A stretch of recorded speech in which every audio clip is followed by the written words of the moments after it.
Hey everyone, this is Vishwajeet and welcome to my channel study net. जैसे कि हम सभी जानते हैं बच्चों कि हमारा अर्थ हर एक चीज़ को एक फोर्स से अपनी ओर खींचता है और इसी फोर्स को हम ग्रेविटेशनल फोर्स कहते हैं या द फोर्स ऑफ ग्रेविटी कहते हैं। सिर्फ हमारा अर्थ ही नहीं बल्कि इस पूरे यूनिवर्स में हर एक ऑब्जेक्ट किसी दूसरे ऑब्जेक्ट को एक फोर्स से खींच रहा होता है। इसी को हम लोग ग्रेविटेशनल फोर्स कहते हैं। एक चीज़ और याद रखना कि जिस बॉडी का मास जितना ज़्यादा होगा वो बॉडी किसी दूसरे ऑब्जेक्ट को उतना ही ज़्यादा फोर्स से खींच रहा होगा। इससे हम क्या समझें कि अगर हमारा अर्थ हमें खींच रहा है डैट मीन्स कि हम भी अपने अर्थ को खींच रहे हैं। पर ऐसा क्यों नहीं होता कि अर्थ हमारी ओर आ जाता है? या फिर हम दूसरा एग्जाम्पल देकर कह सकते हैं कि जिस तरीके से हमारा अर्थ हमारे मून को खींच रहा है वैसे ही मून अर्थ को भी खींच रहा है। तो ऐसा क्यों नहीं होता कि अर्थ मून की ओर खींचा चला जाता है? ये सबके पीछे मास का खेल है। जिसका मास जितना ज़्यादा होगा वो उतना ही ज़्यादा फोर्स लगाएगा। अर्थ का मास हमसे और मून से दोनों से ज़्यादा है, इसलिए ये हमें अपनी ओर खींच रहा है। ठीक है, तो आओ हम लोग देखते हैं कि यूनिवर्सल लॉ ऑफ ग्रेविटेशन आखिर क्या कहता है। Every object in this universe attracts every other object with a force which is directly proportional to the product of their masses and inversely proportional to the square of the distance between them। कहने का मतलब क्या है कि इस पूरे universe में हर एक ऑब्जेक्ट किसी भी दूसरे ऑब्जेक्ट को अपनी ओर एक फोर्स से खींचता है, जो फोर्स दोनों ऑब्जेक्ट के मास को मल्टीप्लाई करने के बराबर होता है और उनके बीच में जो डिस्टेंस होता है उसका अगर हम स्क्वायर करेंगे उसका इन्वर्सली प्रोपोर्शनल होता है। नहीं समझ आया? चलो नीचे हम लोग यहाँ पे इस फिगर से देखते हैं। अब ज़रा गौर से देखो, यहाँ पे ये हमारा एक फिगर है, समझ लो ये एक हमारा बॉडी है, ये हमारा दूसरा बॉडी है। ठीक है, इसका मास कुछ भी होगा और इसका मास भी कुछ भी होगा। मान लो इसका मास m1 है और इसका मास m2 है। ठीक है, देखने में हम समझ ही सकते हैं कि ये मास ज़्यादा हो सकता है, ये मास कम हो सकता है। चलो ठीक है, इन दोनों के बीच में कोई तो डिस्टेंस होगा, वो डिस्टेंस को हम लोग r से डिनोट करेंगे। ठीक है, तो अकॉर्डिंग टू द लॉ हमारा क्या कहता है वो चीज़ को आप समझो। अकॉर्डिंग टू द लॉ हमारा कहता है,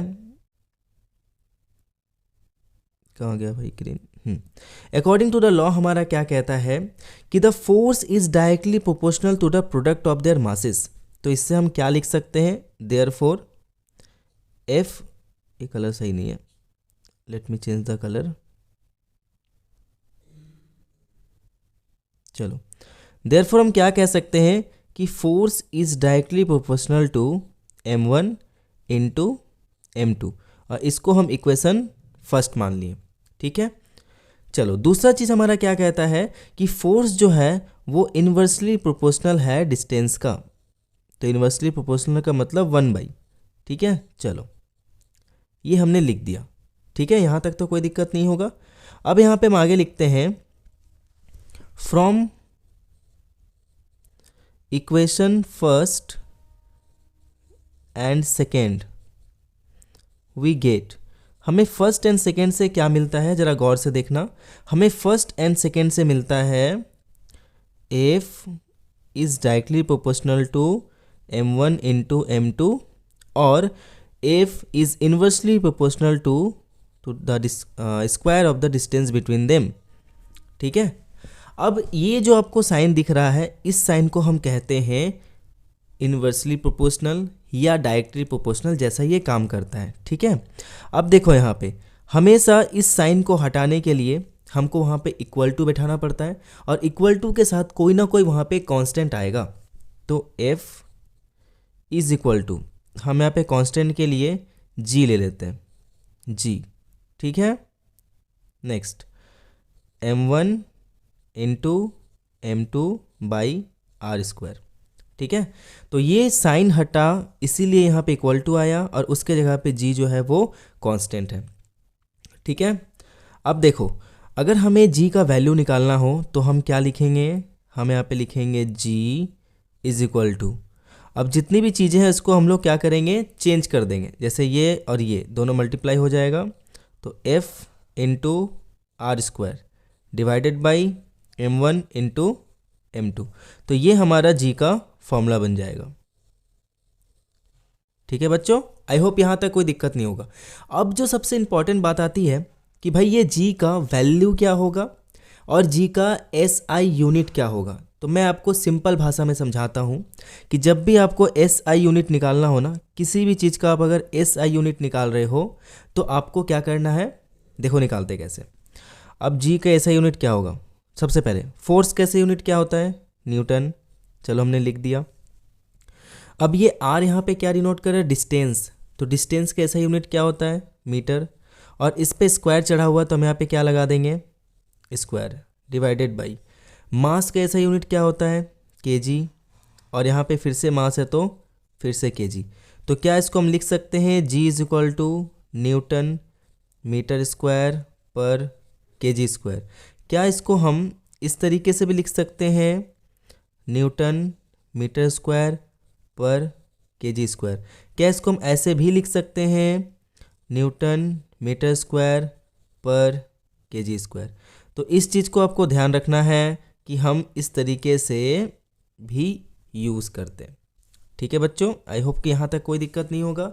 अब मैं आप लोग को यहाँ पे कुछ दूसरा पॉइंट बताता हूँ जो बहुत ही ज़्यादा इम्पॉर्टेंट है, ध्यान रखना, इसको नोट करके रख लेना, काफ़ी इम्पॉर्टेंट पॉइंट है। और वो पॉइंट है first, point number first, the value of g was found out by, किसके द्वारा ये g का वैल्यू खोजा गया था, and he is Henry Cavendish. तो g का जो वैल्यू था उसको खोजा गया किसके द्वारा, हेनरी कैवेंडिश के द्वारा। तो चलो हम लोग वैल्यू ऑफ g भी जान लेते हैं।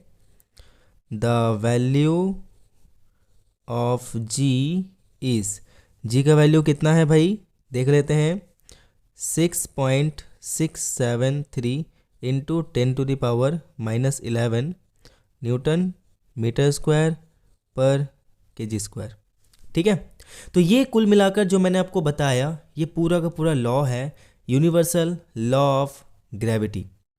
ठीक है, और ये जो आपको g आपको दिख रहा है इसको हम लोग कहते हैं ग्रेविटेशनल कांस्टेंट, ग्रेविटेशनल कांस्टेंट। ठीक है, इसको हम लोग ग्रेविटेशनल कांस्टेंट कहते हैं।